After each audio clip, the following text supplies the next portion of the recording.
Rabbil alamin. Wassalatu wassalamu ala asyrofil anbiya'i wal mursalin sayyidina Muhammadin wa ala alihi wa sahbihi ajma'in. Amma ba'd. Alhamdulillah, kita panjatkan puji syukur kehadirat Allah Subhanahu wa taala atas limpahan rahmat taufik dan hidayahnya sehingga kita dapat datang berkumpul di tempat yang sangat sederhana ini guna mengikuti kegiatan anggota DPRD Provinsi Sulawesi Selatan dari Partai Nasdem, yaitu Ibu Desi Susanti Sutomo SE. Kali pula kami ucapkan salawat dan taslim kepada junjungan kita Nabi Muhammad sallallahu alaihi wasallam, Nabi yang menjadi rahmatan lil alamin bagi kita semua. Baik, kita melangkah ke acara ketiga, sambutan atas kata-kata dari Ibu Nura Watalipe atau yang mewakili beliau dengan hormat disilakan. Pertama-tama saya mewakili Ibu Nura dan memohon permintaan maaf kepada Ibu Nura karena sebelumnya tadi mau hadir namun ada sesuatu hal yang lebih penting lagi. Jadi untuk itu saya mewakili Ibu Nura memohon maaf kepada Ibu anggota DPRD Provinsi Ibu Desi. Jadi sambutan saya hanya mengucapkan terima kasih kepada Ibu anggota DPRD Provinsi Sulawesi Selatan yang tidak bosan-bosannya memperjuangkan kesejahteraan dan pembangunan Kabupaten Ngada, khususnya di Kelurahan Watalipe, dan tidak henti-hentinya Ibu Desi anggota DPRD Kabupaten Ngada di saat banjir membagi-bagi paket sembako dan memperjuangkan bagaimana jalan dan tiang listrik beton yang ada di Kelurahan Watalipe yang diusahakan oleh Ibu anggota DPRD Provinsi Sulawesi Selatan yakni Ibu Desi. Jadi kita harus patuh berterima kasih kepada Ibu Desi yang selalu memperjuangkan kami selaku warga Kelurahan Watalipe. Jadi untuk itu sebentar ada tanya jawab. Jadi disilahkan kepada ibu-ibu, adik-adik, dan bapak-bapak yang kami cintai dan kami hormati. Apabila ada yang dipertanyakan, disilahkan dengan hormat. Karena selepas dari kegiatan ini, kami semua anggota DPRD Provinsi Sulawesi Selatan membuat laporan yang akan kami teruskan ke pemerintah Provinsi Sulawesi Selatan dalam hal ini. Dan ini akan menjadi catatan penting bagi kami dan menjadi oleh-oleh bagi kami sebagai penyambung lidah masyarakat dari Kabupaten Wajo khususnya yang berada pada hari ini, Kecamatan Tempe, warga Kelurahan Watalipe, namun pastinya bukan hanya Kelurahan Watalipe juga yang ada, namun juga saya kira ada juga dari kelurahan lainnya yang sempat hadir. Jadi untuk itu saya mengucapkan sekali lagi terima kasih atas kehadiran Bapak, Ibu, adik-adik yang saya cintai dan saya hormati. Baik, pada hari ini kesempatan kegiatan pengawasan penyelenggaraan pemerintah daerah. Nah, kalau berbicara pengawasan, ini sudah menjadi tupoksi kami, tugas fungsi kami di DPRD, baik DPRD Kabupaten, DPRD Provinsi, dan DPRD Pusat. Jadi saya kira ibu bapak-bapak sudah tahu juga hal seperti ini.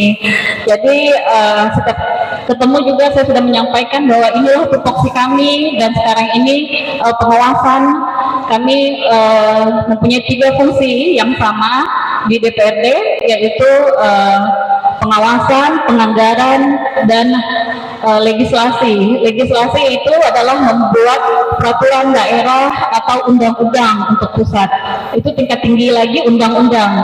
Jadi itu yang menjadi acuan kami dalam membuat peraturan daerah, baik peraturan daerah provinsi dan peraturan daerah kabupaten.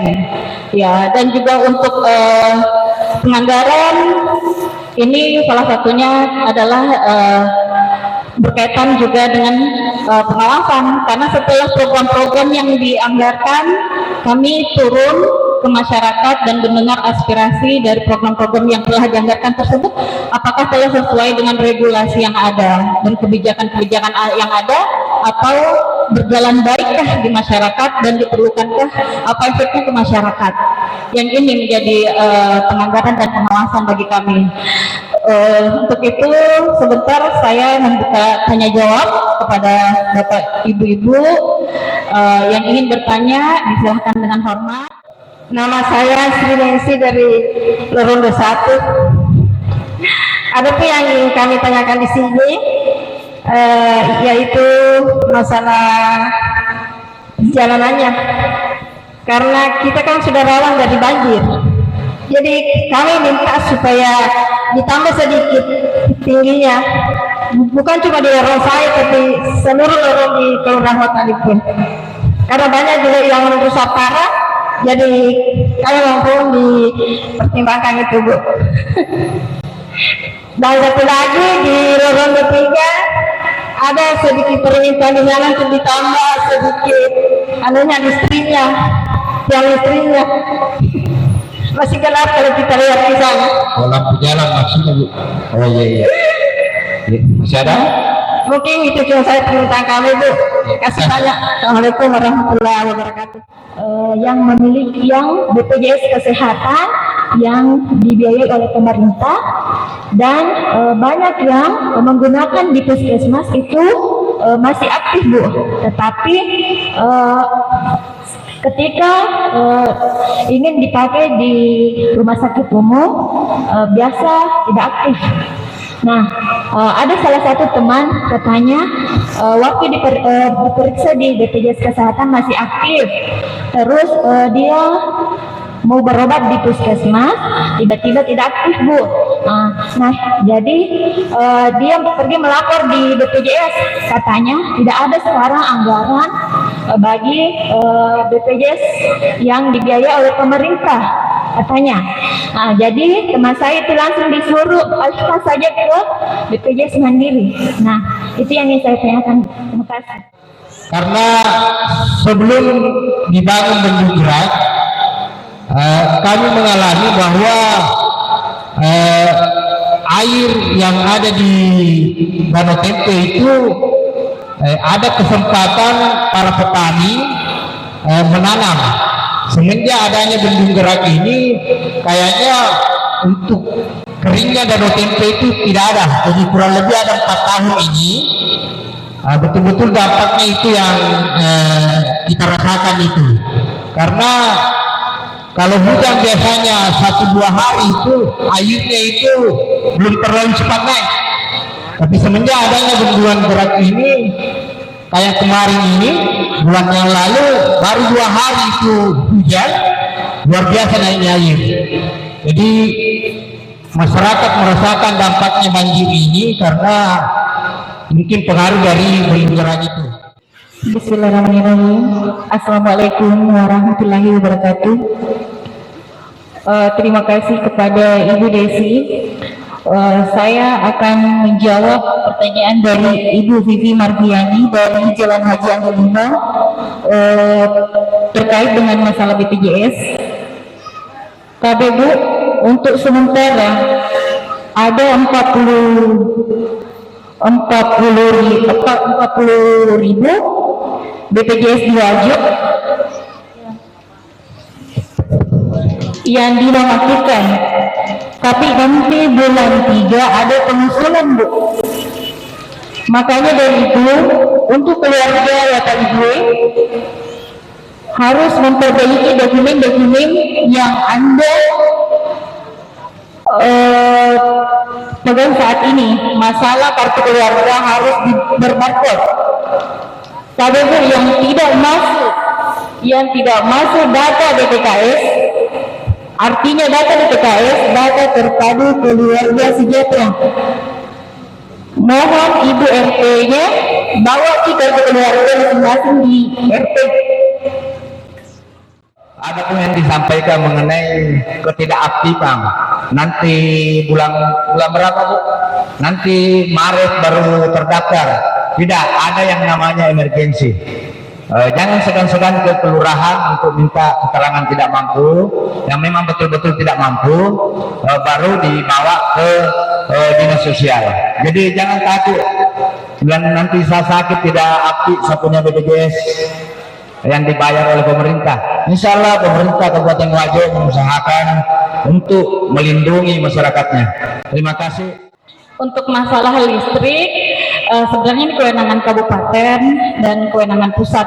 Ya, kalau provinsi sebenarnya kami tidak masuk ke situ karena ini akan menyalahi kewenangan kami dan akan menjadi temuan dan tidak akan diprogramkan oleh dinas atau pemerintah provinsi untuk kabupaten karena memang tidak ada regulasinya, tidak ada aturan yang untuk listrik dan jalan lingkungan sebenarnya untuk kami anggarkan melalui APBD provinsi. Jadi seperti yang tadi saya sampaikan bahwa kami dibatasi oleh kewenangan, ada kewenangan provinsi, kewenangan kabupaten dan kewenangan pusat.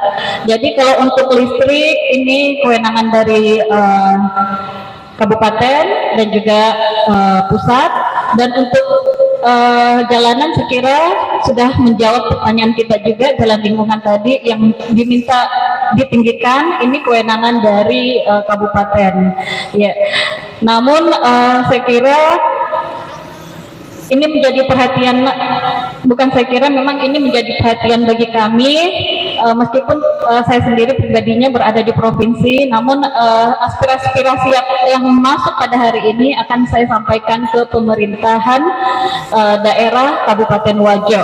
Untuk listrik sedikit saya tambahkan bahwa yang tadi saya sampaikan bahwa ini adalah kewenangan dari kabupaten dan pusat. Namun secara pribadi saya alhamdulillah beserta tim DSS tentunya telah menjadikan program listrik ini sebagai program kami. Ya, dan beberapa waktu lalu terakhir ini di kelurahan mana? Empagae. Ya, di kelurahan di desa Empagae, Kecamatan Tanah Sitolo, baru minggu lalu ya, kurang lebih minggu lalu ada 3 listrik beserta tiangnya. Insya Allah akan kita kondisikan, akan kami catat karena ini telah menjadi program kami DSS tim, meskipun menggunakan dana pribadi karena ini bukan kewenangan dari provinsi sebenarnya. Ya, jadi sampai sekarang ini kurang lebih ada ya 45, kurang lebih 50-an ya, kurang lebih 50 di Kabupaten Wajo khususnya. Kalau dikatakan bukan hanya Kelurahan Halomenralum, memang ini yang terdampak dari Danau Tempe ini adalah 3 kabupaten Wajo, Sopeng dan Sidrap dengan 4 kecamatan atau lebih di Kabupaten Wajo itu sendiri, Pamana, Sabang Paru, Tanah Sitolo, Tempe, dan juga saya kira Belawa masuk juga. Ya. Jadi kami sangat memikirkan hal ini di provinsi dan sekarang ini saya berada di Komisi A di pemerintahan sebenarnya, dan ini menjadi bagian dari Komisi B dan B, karena kalau Komisi B itu fisik, ya itu pembangunan untuk Danau Tempe, dan Komisi B ini terkait dengan perikanan dan pertanian. Namun sebagai warga Wajo, saya alhamdulillah mengikuti perkembangan dari Danau Tempe ini dan persoalan yang ada di dalamnya. Kemarin saya juga hadir dalam perikanan dan pertanian. Ya, pertanian dan perikanan, kalau dibilang relevansinya itu 5, saya kira secara teknis ini sudah dijelaskan kemarin oleh Balai Besar bahwa sekarang ini telah dilakukan kajian atau penelitian, karena kalau relevansinya sekarang ini 5 dan di bawah itu tidak akan bisa, karena ini akan adanya air baku yang kekurangan di kota, itu efeknya Pak. Jadi ada efek sampingnya juga, jadi ada kajian penelitian sekarang yang dilakukan oleh Balai Besar. اللهم نسألك سلامة في ديننا وعافية في جسدنا وزيادة في علمنا وبركة في رزقنا وتوبة قبل الموت ورحمة إن الموت ومغفرة بعد الموت. اللهم حبنا لما في سكرة الموت والنجاة من النار والعفو من حسابنا. اللهم من سبب من نعمة أو بأهل من خلقك فمنك وحدك لا شريك لك فلك الحمد ولك الشكر. ربنا ظلمنا أنفسنا وإن لم تغفر لنا وترحمنا لنكونن من الخاسرين. ربنا آتنا في الدنيا حسنة وفي الآخرة حسنة وقنا عذاب النار. سبحان ربك رب العزة عما يصفون والسلام على المرسلين الحمد لله رب العالمين. Wassalamualaikum warahmatullahi wabarakatuh.